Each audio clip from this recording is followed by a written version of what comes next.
만나서 반갑습니다. 안녕하세요. 네, 목동 미래탐구에서 수리난수를 가르치고 있는 박경래라고 합니다. 만나서 반갑습니다. 박수 좀.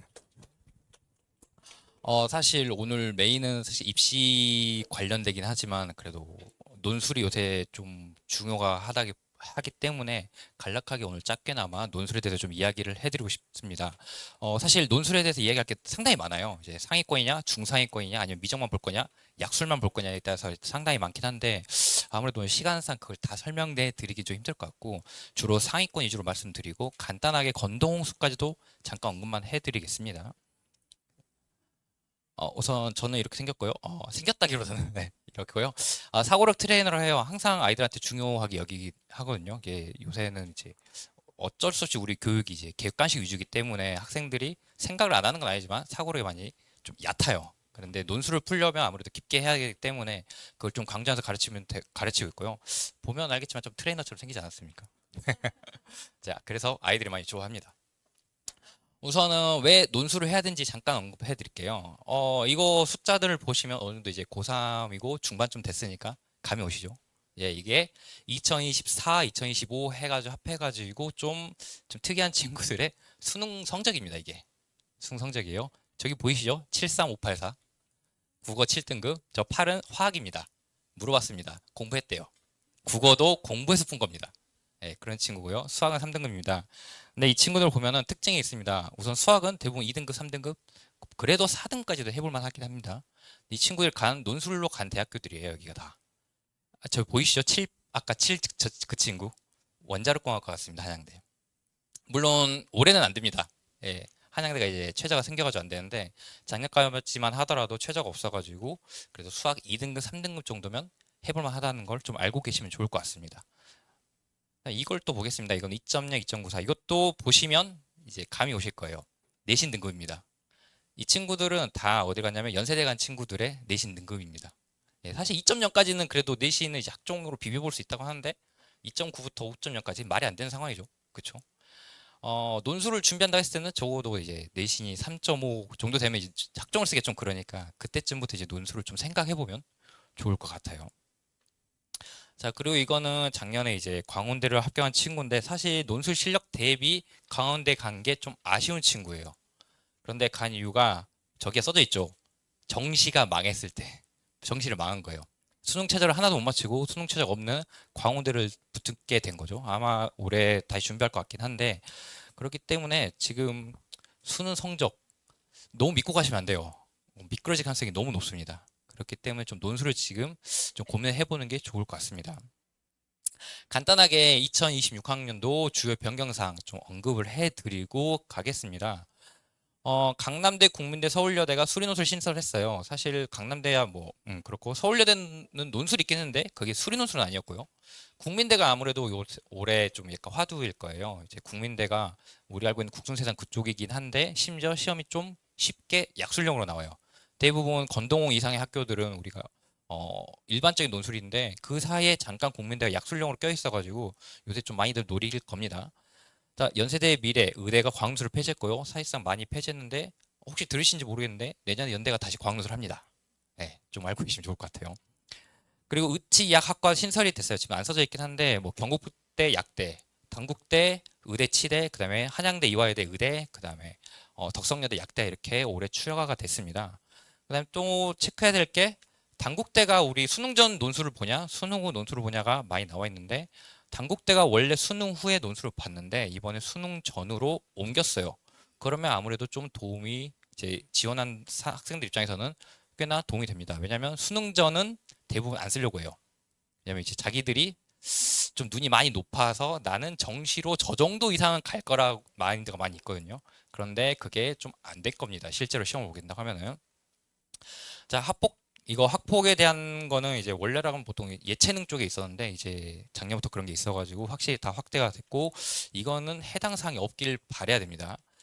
대부분 감점이 됩니다. 그리고 대부분 학교 수능 응시 영역 확대라는 게 무슨 말이냐면 원래 이과 쪽에서는 수능 영역 선택할 때 수학은 미적 아니면 기하를 대부분 선택해요. 확통은 이제 인문 쪽에서 선택하게 되고 그 다음에 탐구 같은 거는 과탐이 거의 확정적이었는데 작년부터 그 사탐론 들어보셨죠? 작년에 이제 없어졌고 올해는 거의 대부분 의대나 개 과를 제외하고는 대부분 수학은 미적, 기하, 확통 어떤 걸 선택해도 상관없고요. 수능에서.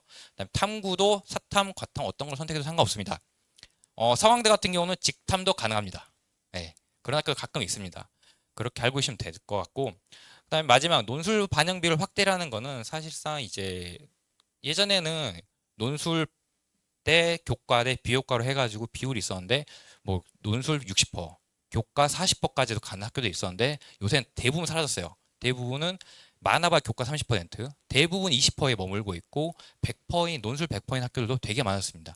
그래서 미리 말씀드리면 내신은 거의 신경 안 쓰셔도 돼요. 단 5등급, 6등급 이하면 좀 이제 고민을 해봐야 되긴 하는데 그것도 어차피 논술 비중이 높기 때문에 논술 시험을 잘 보는데 집중을 해주는 게 좋아요.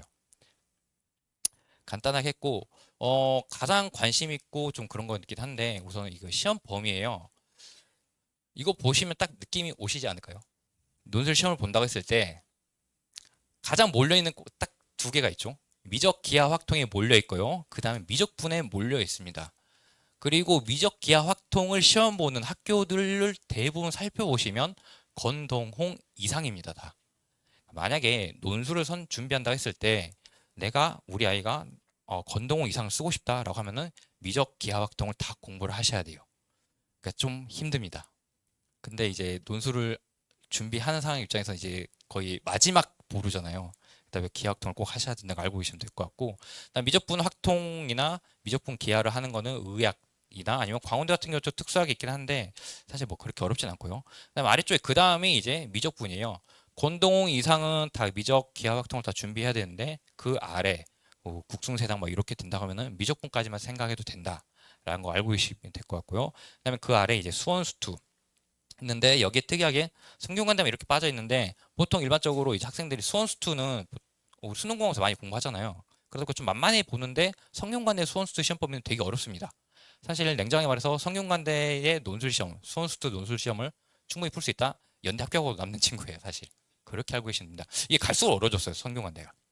그리고 지금 이쪽에 있는 학교들 전반적으로 다 수리논술 일반이라고 써져 있는데 우리가 흔히 알고 있는 서술형 문제예요. 제시문 크게 하나 주고 대문 하나 주고 소문 하나 세네 개 주고 이런 학교들이고 그 다음에 보실 거는 약술형이에요. 간단히 말하면 한 6문제, 7문제 주고 그러니까 짧게 단답형 혹은 정말 짧은 서술을 요구하는 시험인데 보시면 알겠지만 좀 이제 학교들이 좀 쉬운 느낌이 들죠.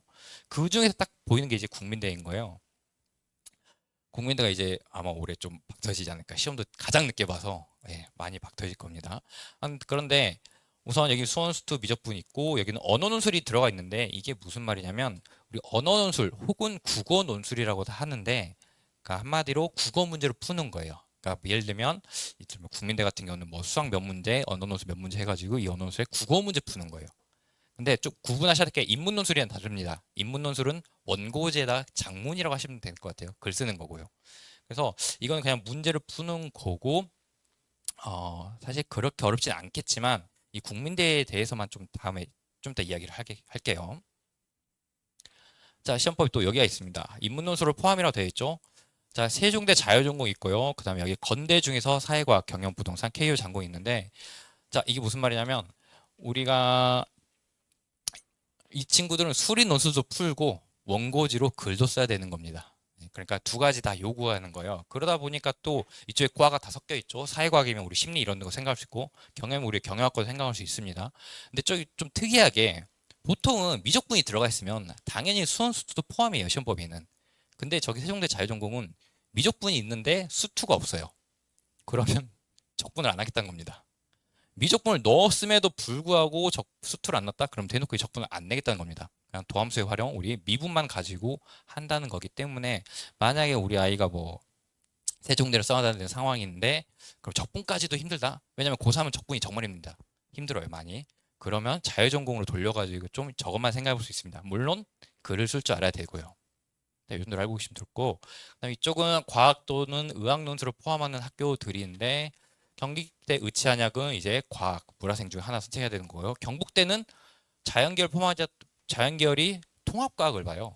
그러니까 이제 좀 이제 어떻게 보면 이제 고1 때 배우는 그런 것도 생각하시면 됐고 경북대 의치스는 의학 논술을 보는 거기 때문에 의학 논술을 따로 하셔야 되는 거고 혹시 아주대 의학을 생각하신 분은 생각해 좀 고려해야 될 게 이게 미적분이고 시험이 생명과학 원투 과학 논술을 보는데 여기 학교가 100점 만점에 수리 50점이고 과학 논술이 50점이에요. 근데 50점이 과학 논술이 상당히 어렵습니다. 대부분 여기서는 수학은 대부분 잘 보고 과학 논술 저희 생명에서 판가름이 나요. 좀 그런 걸 좀 알고 계시면 좋을 것 같아요. 생각이 있으시다면. 자, 넘어가도록 하겠습니다. 이제부터는 제가 연고 서성한 중으로 해가지고 각 학교별 뭐 논술 전형이 어떻게 되고 그다음 각 학교별 시험이 어떤 스타일로 나오는지 그 다음에 작년에 대한 입시 결과를 좀 보도록 하겠습니다. 연세대는 논술 100%고요. 수능 최저 없습니다. 시험 범위는 미적분 기하 확률과 통계고 그리고 시험을 가장 빠르게 봅니다. 9월 27일이고요. 가장 먼저 스타트하는데 아마 지금 13주 남았을 거예요. 얼마 남지 않았습니다. 네, 생각보다 얼마 남지 않았고요. 시험 난이도는 상입니다. 당연하죠. 많이 어려워요. 최상위는 좀 따로 있긴 한데 연세대는 많이 어렵습니다. 보통 수리논술 특징이 어떻게 되냐면 연세대는 저기 제일 밑에 써져 있죠. 똑똑한 학생 원합니다. 이게 수학을 잘하는 거랑 좀 느낌 달라요. 똑똑한 학생을 원하고 너 이해력이 되게 좋니?라는 물어본 느낌이 좀 많이 강해요. 그러다 보니까 새로운 정의나 새로운 상황을 주고 너 이거 이해하면 풀 수 있니? 이걸 요구해요. 그러니까 전형적인 좀 미적분 느낌, 미적분 문제라고 비선호라 되어 있죠. 자, 전형적인 미적분 문제를 내는 스타일은 아니에요. 그러다 보니까 만약에 이 문제의 상황 파악이 너무나 빨리 된다? 그러면 풀이가 한 줄, 두 줄로 끝난 경우도 생각보다 보여요. 그렇기 때문에 좀 똑똑한 학생을 못하는 느낌이 강합니다. 네. 그리고 보면은 분류해서 접근하는 방법이라든지 아니면 정수 관련 문제를 많이 선호해요. 이번에도 뭐 문제 보면은 확통 문제로 줬지만 실제 안에는 약수와 배수 관계, 즉 정수 관련된 문제를 준다든지 이런 식으로 돼서 좀 그런 거 알고 계시면 좋을 것 같고 기하, 확통 다 나오는데 확통을 좀 더 선호하는 느낌입니다. 그런데 기하 같은 경우는 공간 도형이 안 나온 지 꽤 오래됐어요. 작년에 혹시 시험 그 내용을 알고 계신지 모르겠는데 작년에 시험을 두 번 봤잖아요. 2차 문제가 기하랑 확통밖에 안 나왔습니다. 물론 표면적으로는 기하, 확통밖에 안 나왔고 사이 부분을 따지면 미적이 있긴 했는데 그 기하도 벡터만 나왔어요. 거의 몇 년째 벡터만 나온 느낌이에요. 그래서 연대는 기하가 나오면 벡터를 선호한다라는 걸 알고 계시면 좋을 것 같긴 해요. 물론 바뀔 수도 있습니다. 이게 좀 잘렸네요. 이게 작년에 입시 결과예요. 위에가 여기가 경쟁률이고요. 그러니까 모집 인원, 그다음에 지원자, 경쟁률, 그다음에 충원 인원, 추가 합격이라 하죠. 그다음에 충원비, 그다음에 여기는 최저가 없잖아요. 뭐 결시율을 모르는 상태에서 그냥 충원비를 따져봤을 때, 충원 인원을 따져봤을 때 실질 경쟁률 그냥 추정을 한 거예요. 계산한 겁니다. 무슨 말이냐면 모집 인원이 수학과 보시겠습니다. 수학과 모집 인원 7명이죠. 근데 추합이 14번까지 돌았다는 거죠. 그러니까 사실상 합격하는 친구들은 21명이에요. 앞에 7번 나갔다 쳐더라도 그렇게 따지면 실질 경쟁률이 쭉 떨어집니다. 14대까지. 그리고 보면은 여기 노란색으로 체크된 것들이 생각보다 많이 빠지는 느낌이 드는 거죠. 경쟁률이 여기도 여기 중간에 빠졌는데 시스템 반도체도 있습니다. 그런데 이게 좋아하실 건 딱히 없는 게 연세대는 특이하게 그 영재고 과학고 친구들이 연세대를 깔고 가요. 그러니까 수능 최저가 없으니까 여기를 깔고 가는 겁니다. 그래서 이렇게 인기 있는 학과들이 다 빠져나가는 거예요. 영과고 애들이.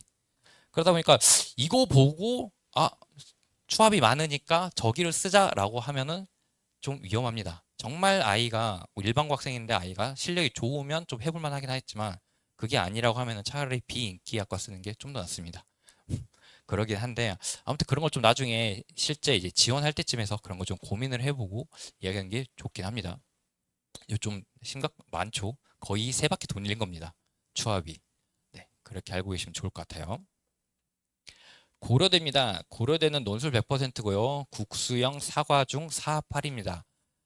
의학, 의치학계를 제외하고 자연계 중에서 수능 실적가 가장 높습니다. 네 과목 평균 2등을 받는다는 거는 애초에 아마 그런 친구들은 논술을 생각 안 할 거예요. 솔직히 말해서. 그러면 더 잘해가지고 정시를 가겠다든지 이런 걸 할 건데 그래도 불안하면 하는 게 좋습니다. 미끄러질 가능성이 너무 높습니다. 시험 범위는 미적분 기하 확률과 통계고요. 그다음에 여기 11월 10일 토요일에 90분 시험 보는데 입실 시간만 나와 있어요. 그런데 어차피 보통은 시험 시간 30분 전까지 입실 완료니까 아마 오전에는 9시에 시작하고 오후에는 1시에 시작할 거예요. 고려대이긴 한데 시험 난이도는 많이 어렵진 않습니다. 중상? 상이라고 보기엔 좀 힘들어요. 잘 쳐봐야 중상이에요. 특징이 뭐냐면 오히려 고려대 수리논술은 우리 수능을 좀 열심히 공부를 했다고 하면은 특히 미적분 쪽에서 나 이거 풀어볼 만한데 이런 느낌이 강해요. 즉 수능 공부를 많이 했다고 하면은 이해하기는 쉽다. 푸는 건 그 논외고 학생들이 이해할 수 있냐 없냐가 또 이제 접근 시작이 느낌이 다르거든요. 그러다 보니까 시작해서 하다 보면 풀릴 가능성이 되게 높습니다. 그리고 기하학통은 되게 무난하게 나와요. 많이 어렵진 않습니다. 아주 무난하고 솔직히 말해서 우리 위에 있는 학교들을 대상으로 봤을 때 그냥 기하학통은 그냥 경희대 수준 정도 아닌가? 약간 요 정도예요. 좀 쉽게 나옵니다. 네 문제 나오는데 미적 두 문제, 기하 한 문제, 확통 한 문제 나오는데 올해 모의노트를 안 본다고 했어요. 그러면 아마 저대로 또 나올 가능성이 없잖아 있습니다. 그런데 이거는 수능이나 뭐 그런 게 아니기 때문에 학교가 이제 뭐 논술 출제하시는 교수님들이 뭐 마음에 안 들면 그냥 바꿀 수 있어요. 그렇게 알고 계시면 될 것 같아요. 어, 고대는 딱히 크게 발표를 하지 않았어요. 단지 경쟁률 이 정도만 발표를 했고 그다음에 뭐 충분 최저 충족률 과마다 있긴 한데 크게 중요하지 않고요. 자, 우선 이게 좀 보셔야 돼요. 처음 경쟁률 64예요. 거의 65대 1인데 실질 경쟁률은 9대 1까지 떨어집니다. 이게 좀 생각을 해봐야 되는 게 여기가 딱 여기 절반을 나눴을 때 우선 경쟁률이 요 정도 돼서 결실이 요 정도 되는 거니까 뭐 반대로 출석률을 따져볼 수 있겠죠. 그렇게 따져보면은 너 시험 본 친구들은 27대 1이 나와요. 계산을 하면. 계산하면 27대 1이에요. 그런데 이 수능 최저 충족률이 뭐냐면 거기에 그 혹시 설명 영상 보셨을지 모르겠는데 꽈락이라고 되어 있어요. 그러니까 채점을 같이 넘는 답안지들 있잖아요. 사실 빈칸이라든지 그런 거 아예 제외한 상태에서 좀 채점해 볼 만한 답안지들 중에서 수능 최저로 충족을 했을 때 실질 경쟁률이 이 정도 나온다는 거예요. 그렇다는 거는 반대로 계산해 보면 꽈락을 제외한다고 했을 때 경쟁률은 17대 1이 나와요. 그럼 출석은 27대 1이고 꽈락을 제외한다면 17대 1이잖아요. 10명이 그거예요. 그냥 온 겁니다. 사실상. 뭐 실력 그냥 신경 안 쓰고 그냥 난 논술 한번 볼래? 그냥 잠깐 이런 거 허수예요, 허수. 그렇게 알고 계시면 돼요. 그게 왜 그러냐면 작년에 아마 그런 소리 많이 들었을 거예요. 그 지원한 친구들이 이제 오니까 수능 최저가 높으니까 수능 최저만 맞추면 합격할 거다라고 했는데 시험은 쉬운 편이었지만 실제로 준비를 안 하면 붙을 수 없다는 겁니다. 그렇게 좀 이해하고 계시면 될 것 같아요. 그 다음에 졸업 예정자랑 재수 이상을 N수생을 생각해 봤을 때 지원자는 저 정도 되는데 사실 4대 6 정도 나오는데 합격은 오히려 재수가 좀 적죠. 근데 지금 미리 말하면 사실 N수생 걱정 안 하셔도 돼요. 논술에서는. 이 N수생이라는 거는 정시에서는 확실히 N수생 강세가 너무 심한데 이쪽 수리논술에서 N수생은 작년에 논술 준비 안 했다가 이제 부랴부랴 올해부터 준비하는 친구들이니까 사실 현역이랑 다를 바 없어요. 논술 쪽에서는. 그래서 저는 N수생 걱정할 필요는 전혀 없다는 걸 알고 계시면 될 것 같아요. 서강대는 이렇습니다. 서강대 논술 100%인데 여기 보시면 최저가 직탐이 들어가 있죠. 혹시나 해서 제가 잘못 봤나 했는데 몇 번을 봐도 직업탐구도 포함시킨 상태입니다. 그런데 저기서 직업탐구를 선택한 친구가 아무래도 자신감 있지 않을까요? 이제 학교 입장에서는 너 저거 선택해도 붙이기 쉽지 않을 거야. 약간 이런 의미인 것 같아요.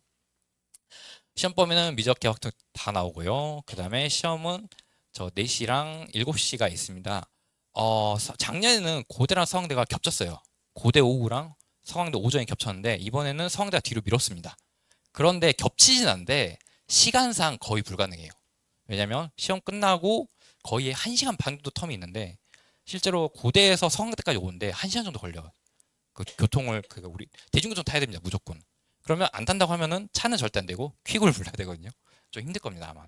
그러면 이제 뭐가 되냐면 서강대랑 고려대를 고민하다가 서강대 오전이 좀 둘 다 같이 써가 서강대 오전에 못 올 친구들 많기 때문에 서강대 오전을 그냥 넣어버리는 게 좀 이런 식으로 전략을 짜볼 수 있겠네요. 나중에.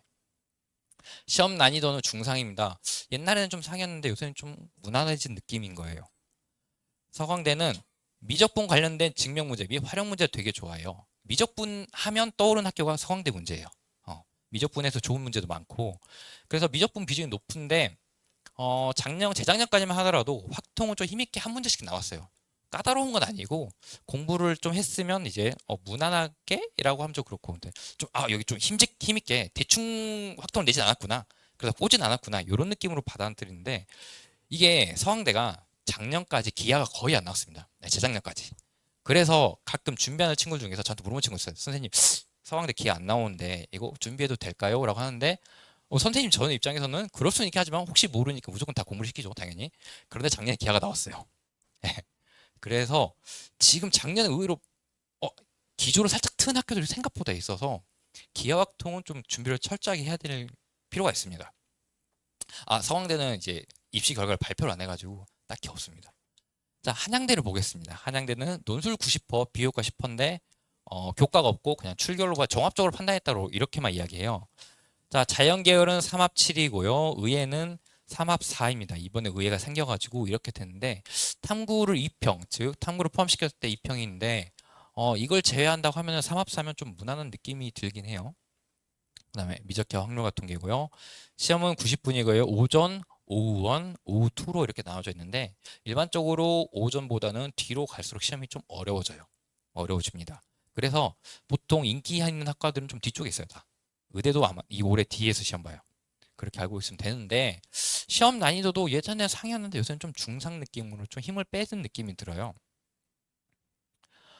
이건 좀 더 볼텐데 한양대는 전범위 다 나온다고 보시면 됩니다. 그냥 무난하게 뭐 서강대는 미적 자주 나온다는데 서강대는 그런 느낌 없어요. 그냥 미적분, 기하학통이 전반적으로 나오는데 저 아까 말씀드렸다시피 뒤로 갈수록 난이도는 상승하는데 시기에 따라 확통 또는 기하 비중이 좀 달라져요. 재작년에는 확통이었다면 작년에는 좀 기하가 좀 더 나온 편이었어요. 그리고 작년에 근데 이게 경향성이 딱히 없어요. 왜 그러냐면 작년에 오전에 미적과 확통만 나왔습니다. 근데 오후원은 미적 기하 확통이 다 나왔고요. 오후 2는 사실 미적밖에 안 나왔어요. 그러니까 경향성이 딱히 없고 전반적으로 미적 기하 확통이 다 나온다고 보시면 돼요. 그래서 한양대를 준비하고 싶다 하면 너 이거 무조건 다 해야 된다. 저는 항상 애들한테 말합니다. 근데 한양대는 연대 같은 경우는 이해를 요구하고 그다음에 그거 이해를 바탕으로 문제 푼다고 하면은 한양대는 대놓고 문제 그냥 이렇게 너 따라가면서 풀어봐 주는데 그래서 큰 아이디어를 필요한 느낌이 없어요. 그러니까 아이들 입장에서는 이런 아이디어가 필요한가 이런 게 없이 그냥 어떻게 보면은 고등학교도 전반적으로 공부한 걸 정석적으로 풀 수 있냐 이런 걸 물어보는 편이에요. 그렇기 때문에 마냥 이제 막 창의적인 생각을 요구하지는 않는다라고 알고 계시면 좋을 것 같아요. 한양대 결과예요. 한양대는 사실 매해 3개년을 다 발표를 하는데 자리상 2025년만 가져왔습니다. 이 실질 경쟁률 추정은 당연히 최저가 없기 때문에 추가 합격은 인원을 바탕으로 그냥 생각을 했고 출결까지 생각을 한다고 보면은 좀 더 내려갈 가능성이 있습니다. 당연히. 근데 보시면 알겠지만 여기를 제외하고는 사실상 거의 추가 합격이 안 나온다고 보시면 돼요. 연대가 이상하게 추가 합격이 많이 나오는 거예요. 연가고 애들 때문에 많이 나오는 거지. 논술 전형에서 추가 합격 노리는 건 좀 말이 안 되는 편입니다. 그런데 여기 몇 개가 있죠? 여기가 몇 개가 있는데 이거는 또 보면 아시겠지만 좀 인기 있는 학과들인데 이거는 보통 연대를 따라갑니다. 그러니까 보통 여기는 연대를 쓰는 과고 연과고 애들 중에서 몇 명이 한양대까지도 바라보면서 쓰는 거예요. 그럼 이 친구들이 연대 붙으면 그냥 여기서 다 빠져나가죠. 네, 그렇게 보시면 되고. 근데 작년에 이게 인터칼리지가 있었죠. 여기는 이제 그죠? 자유전공이죠. 자유전공인데 작년에 좀 불안하니까 많은 친구들이 여기를 썼어요. 수능 최저가 있음에도 불구하고 여기를 써서 좀 안정적으로 가려고 했던 거고. 근데 보통 삼합치를 맞춘다고 했을 때 논술을 준비한다? 그럼 이제 한양대나 아니 서강대나 이런 데로 좀 생각하는 친구들 있기 때문에 좀 빠졌다고 보시면 됩니다. 성균관대입니다. 논술 100%고요. 의예, 자연 이렇게 있는데 좀 자연만 생각한다고 했을 때 3합 5를 맞출 거냐 아니면 3합 6을 맞출 거냐인데 성균관대 좀 특이합니다. 보통은 뭐 탐구 두 과목 평균을 내거나 아니면 탐구 한 과목 두 개 중에 잘한 거 하나만 생각하는데 여기는 지금 최저를 맞출 때 탐구 두 과목을 다 포함시켜도 상관없어요. 그러니까 만약에 우리 자녀가 탐구를 다 잘한다? 그러면 3합 6이나 3합 5를 맞출 때 탐구 두 과목을 넣고 나머지 국성 중에 하나 잘한 것만 하면 돼요. 그렇게 할 수 있습니다. 근데 요새는 그런 게 좀 드물어요. 대부분 사탐만 하는 친구도 있고 과탐으로 오랫동안 준비 안 하잖아요. 이제 3학년 되면 준비하는 거니까 좀 그건 쉽지 않을까 봅니다. 시험 범위는 선수투인데 어렵습니다. 여기 잘 풀면 연대는 그냥 잘 간다고 보시면 돼요. 사실상. 자, 근데 올해 좀 바뀌었어요. 원래 이제 논술이란 거는 인문 논술, 그다음에 수리 논술 이렇게 자연계 논술 이렇게 있었는데 성균관대가 이제 언어형하고 수리형을 따로 봐요. 그런데 무슨 말이냐면 이런 식으로 봅니다. 원래라고 하면은 작년까지만 하더라도 예를 들면 자연과학 계열은 수리형으로 30명을 뽑았어요. 그러니까 한마디로 수리 논술만 보고 30명이 다 그쪽으로 가는 거였는데 5명 정도를 언어형을 줬어요. 인문과학이 아니라 인문 논술로 5명 뽑겠다는 겁니다. 그렇기 때문에 3합 6을 맞췄는데 내가 수리가 좀 부족한데 그 3합6, 3합5를 맞췄을 때 국어가 1등급 막 이렇게 나온다? 그러면 차라리 언어로 돌려가지고 이쪽으로 가볼 수도 있긴 합니다. 이과임에도 불구하고 그런 식으로 할 수 있는데 제 생각에 좀 힘들지 않을까 해요. 갑자기 글 쓰는 거 준비한다? 쉽지 않습니다. 아무리 국어가 잘한다고 하더라도 그렇게 알고 계시면 될 것 같아요. 자, 성균관대 수능 특징은 많이 어려운데 우선 대수적 문제를 그래프로 해결하는 거 많이 나오는 편이고요. 그 다음에 가장 무엇보다 수원수투라는 거 되게 지엽적인 곳에서 어렵게 나오기 때문에 이 주어진 식을 깔끔하게 정리하는 능력을 되게 요구해요. 그러니까 단순하게 전개해가지고 다 일일이 대입해서 푸는 것보다 우선 식을 다 정리한 다음에 나중에 계산한 그런 걸 요구하기 때문에 좀 당함수를 잘 다룬 연습이 매우 필요합니다. 근데 이거는 오히려 이렇게 주다 보니까 연습하면은 충분히 해볼 만해요. 비슷비슷하게 나오거든요. 보겠습니다. 여기는 이제 작년 결과인데 이것도 마찬가지 실질 경쟁률 추정은 충원하고 그냥 바탕으로 했는데 이제 아무래도 3합6, 3합 5이다 보니까 수능 최저 충족률이 되게 낮을 겁니다. 예, 낮을 거라서 이것보다 훨씬 내려갈 거예요.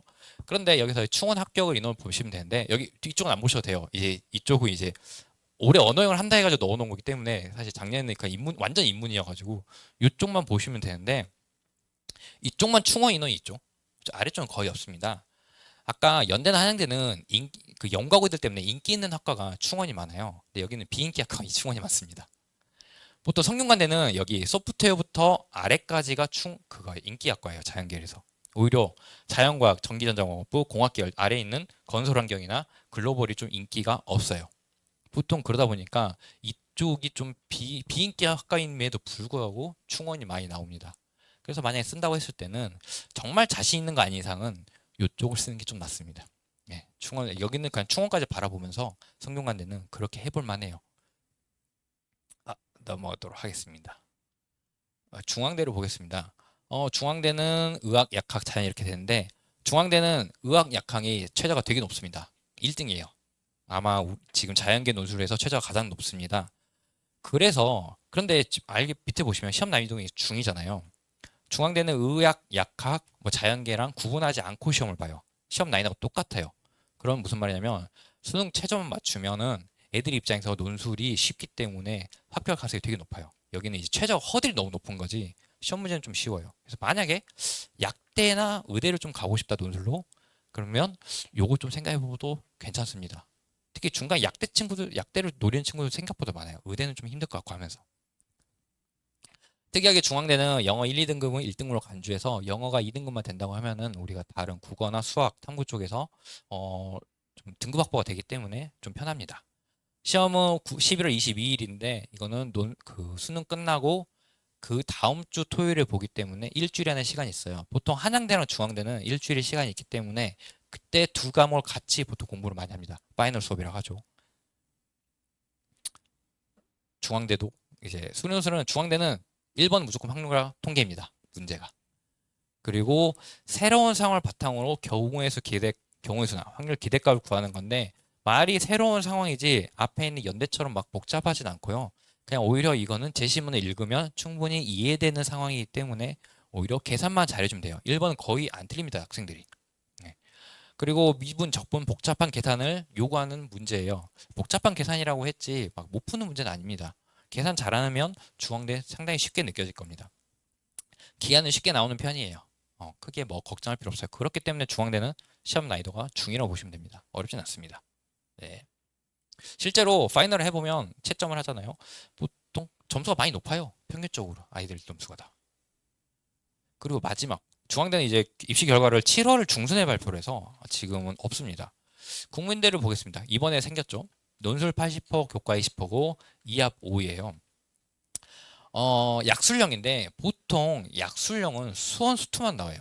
대부분이 수원 수투에다가 언어논술 붙여가지고 이렇게 나오는데 특이하게 국민대는 미적분이에요. 미적분이 붙습니다.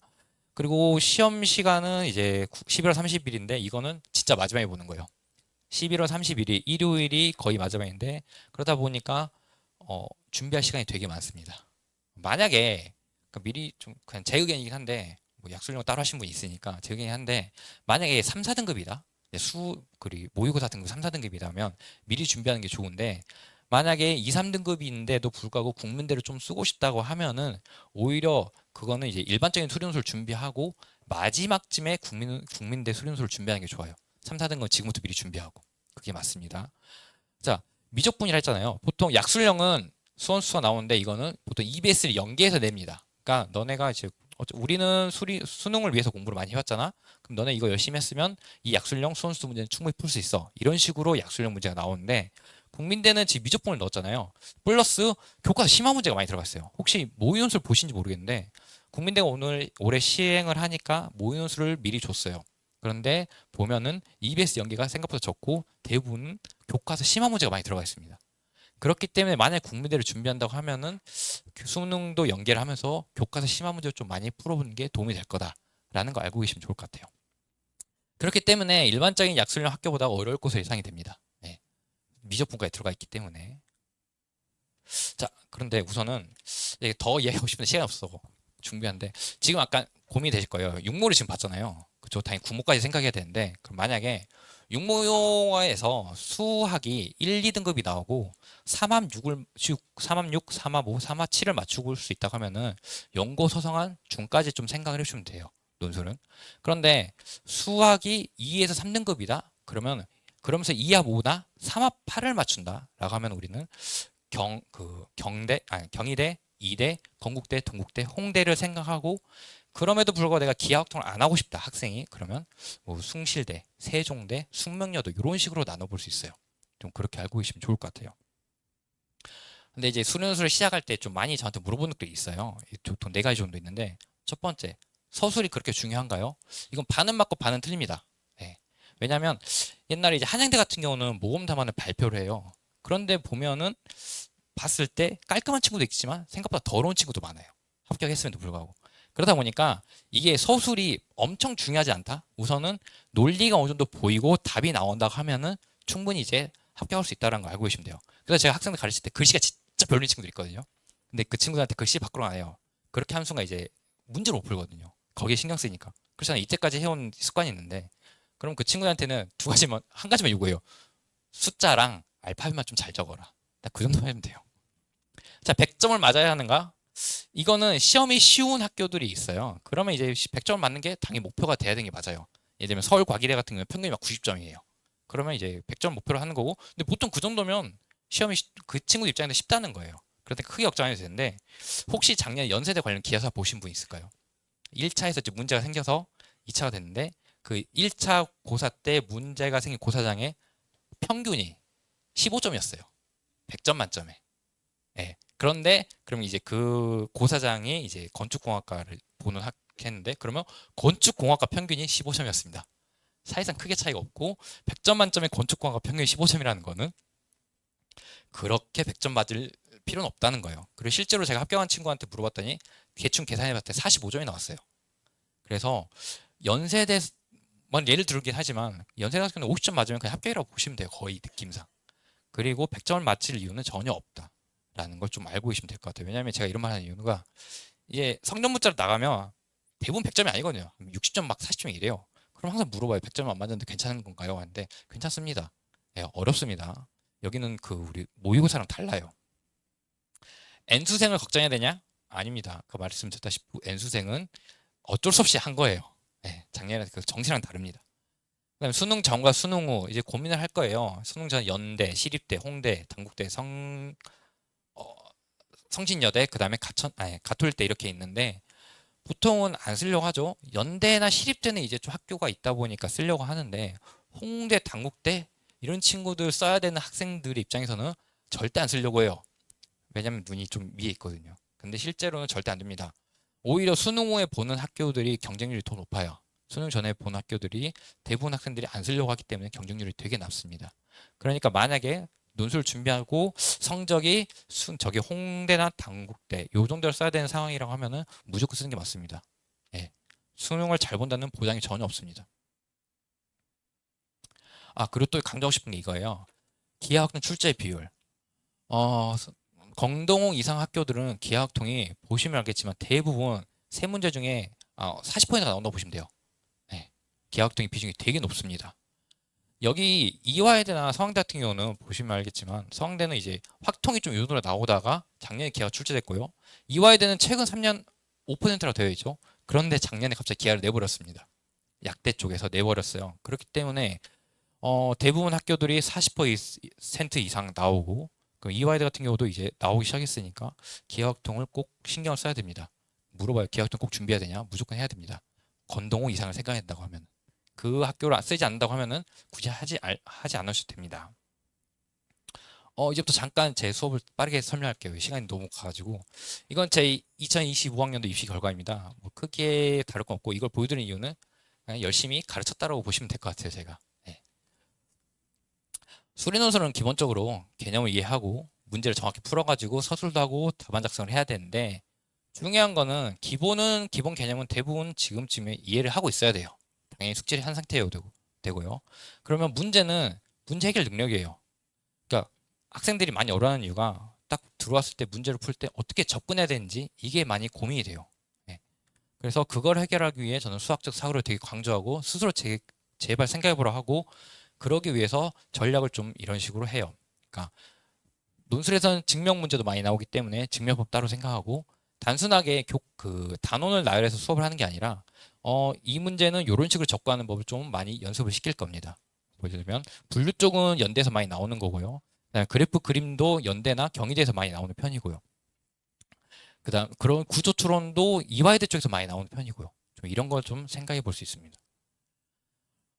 이건 연세대에 합격한 친구의 이제 그건데요. 합격수기인데 연세대 스타일 문제도 많이 풀게 되고요. 그다음에 그러니까 연세대를 위해서 한다고 하면은 그런 첨삭도 정확히 하고 그다음에 기출은 당연히 모든 걸 풀게 됩니다. 수업은 주제 강의 하고요. 모의문수를 보고 해설 강의를 하는데 주제 강의는 우선 단순하게 제가 강의만 하는 게 아니라 학생들한테 끊임없이 문제 풀려고 합니다. 왜냐하면 잠깐 5분, 1분에서 5분 줬을 때 문제 당연히 못 풀어요. 못 푸는데 너가 이 문제를 풀기 위해서 어떤 고민을 해볼 것이냐 그런 걸 주거든요. 스스로 좀이라도 고민해봐라. 방향성이라도 좀 맞춰봐라. 이런 걸 의미해서 하게 됩니다. 그래서 직접 해결할 수 있도록 시간을 준다는 게 학생이 되게 도움이 됐다고 하죠. 그래서 참여 수업이고요. 모의논술은 이제 보는데 사실 모의논술을 보다 보면은 첨삭을 받게 되고요. 그 다음에 그 첨삭 받은 걸 바탕으로 다음 모의논술 풀 때 수정을 하게 되고요. 그 다음에 모의논술은 당연히 주제 강의랑 연결된 문제를 하게 돼요. 그 다음에 올해부터 좀 바뀌었는데 기하학통의 비중이 더 많이 높아졌기 때문에 매주 기하학통 문제를 풀게 될 거예요. 그러니까 기하학통이 좀 부족한 친구더라도 너무 어렵진 않고 계속 적응할 수 있게 매주 할 수 있게 기하학통 문제를 매주 풀 거고요. 그 다음에 필요시 좀 지난 시간에 어려웠다든지 못 푼 학생들이 많이 못 푼 문제는 좀 복습을 시킬 겁니다. 그 다음에 그렇게 알고 계시면 되고 모의논술 때 대면 첨삭을 진행하게 됩니다. 자, 해설 강의는 아까 말씀드렸다시피 100점을 맞출 필요는 없어요. 그래서 제가 해설할 때 학생들한테 되게 말하지만 여기까지만이라도 써도 점수가 몇 점을 받아가기 때문에 무조건 써라라고 합니다.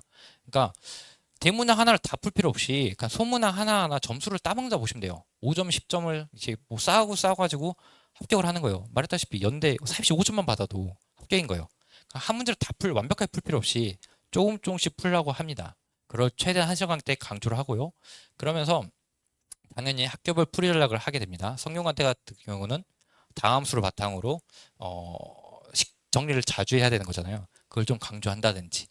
그다음에 상위권은 좀 현실적인 풀이랑 아니면 창의적인 풀이를 섞어서 말해줘요. 왜냐면 이 친구들은 현실적인 풀이, 즉 실제 시험장에서 나열해서 푼다든지 그런 걸 요구하기도 하지만 창의적으로 푸는 걸 되게 좋아해요. 자기들은 이제 똑똑하기를 원하기 때문에. 그래서 창의적인 풀이도 알려주는데 중상위권이나 미적반 친구들은 이제 현실적인 풀이가 낫죠. 창의적인 풀이를 해봤자 너무나 이제 걷기도 전에 뛰려고 하는 거기 때문에 그냥 실제 시험에서는 너네가 이런 식으로 접근하는 게 좀 더 타당한 이런 느낌으로 실질적인 풀이를 주게 돼요. 실제로 이게 현실적인 풀인데 경우에서 구하는 거예요. 그럼 일일이 다 카운트하는 겁니다. 6콤마일이 나왔을 때 몇 가지 나오고 5콤마일, 6콤마일이 나왔을 때 몇 가지 나오고 이런 식으로 하는데 사실 좀 창의적으로 생각해보면 같은 카운팅만 하게 된다고 하면은 상황을 바꿔가지고 좀 더 쉽게 풀 수 있어요. 굳이 우리 흔히 말하는 노가다라죠. 노가다를 굳이 할 필요 없이 그냥 이런 식으로 풀 수 있습니다. 그래서 그런 걸 좀 상위권한 친구들한테는 자주 보여주려고 하는 편이에요. 학생 관리 이렇게 됩니다. 대면 첨삭을 하게 되고요. 키포인트 과제. 복습 영상 제공하고 하는데 복습 영상은 매주 수업 끝나면 보내게 되는 거고요. 성적 문자 발송은 한 주가 끝나게 된다면 모든 반을 다 통합시켜가지고 그 다음 주 월요일이나 화요일에 제가 어머니들한테 성적 문자 다 보내게 됩니다. 그다음에 1대1 대면 점상은 뒤에서 이야기하고 키포인트 과제는 뭐냐면 우리가 이제 시험을 계속 공부하게 된다고 하면은 누적이 된단 말이에요. 자기들이 푼 문제가 누적이 되는데 흔히 말하는 오답 정리라고 하는데 그걸보다 좀 더 간략해요. 왜 그러냐면 나중에 실제 시험 보기 직전에는 문제 풀고 있으면 안 돼요. 그때는 기존에 풀어봤던 문제들을 다시 한 번 더 체크하면서 머릿속에 리마인드 시키는 게 제일 중요해요. 그렇게 해서 제가 항상 문제를 풀 때 너네 스스로 분석을 한 다음에 어차피 해설은 다 들었으니까 분석을 한 다음에 너네가 스스로 이 문제에서 뭐가 중요한지 한 줄 두 줄로 좀 써봐라. 이렇게 많이 합니다. 그게 쌓이고 쌓이면 되게 도움이 많이 됩니다.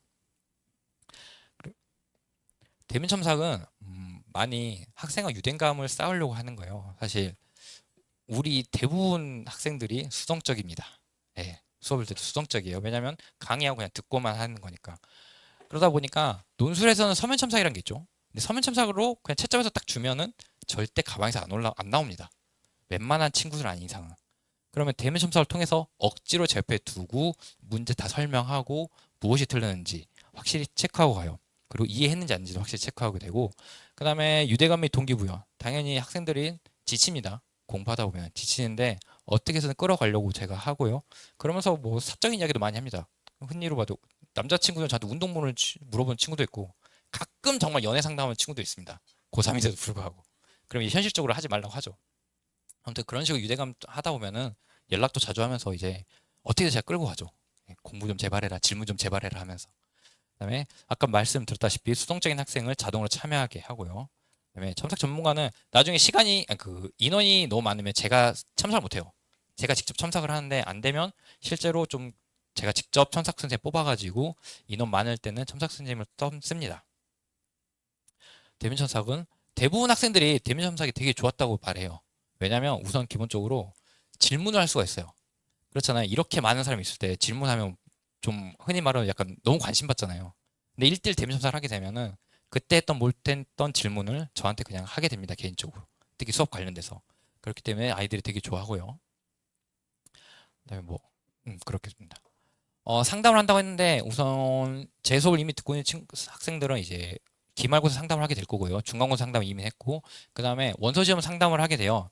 8월 말 9월 초 이제 수시 원서를 넣잖아요. 그때 이제 수시 원서가 아니라 논술 전형에 대한 상담을 하게 돼요. 여기 써져 있을 거예요. 기관의 대자가 세계 학교에서 최초합을 받을 수 있다는데, 그러니까 정리만 제가 해줘도 어디 학교 쓸지 되게 힘들어요. 일정도 생각해야 되지, 최저도 생각해야 되지, 내신도 생각해야 되지. 그러다 보니까 그걸 제가 정리만 해줘도 충분히 도움이 되고, 그리고 저는 이 학생들이 어떤 문제에 강점이 있는지를 다 알게 되잖아요. 그 강점에 맞춰가지고 학교를 추천해주기 때문에 상당히 도움이 됩니다. 이거는 이제 6월부터, 7월부터죠. 이제 들어간 건데, 7월 1주 증명본부터 11주 동안 하게 되고요. 그 다음에 마지막 4주차에는 연세대 파이널 하게 되고, 10월 11월은 당연히 대학별 세미파이널 및 파이널 하게 됩니다. 네, 시간표 이렇게 돼요. 수목 이렇게 되고, 그 다음에 6회 여름 특강이 있어요.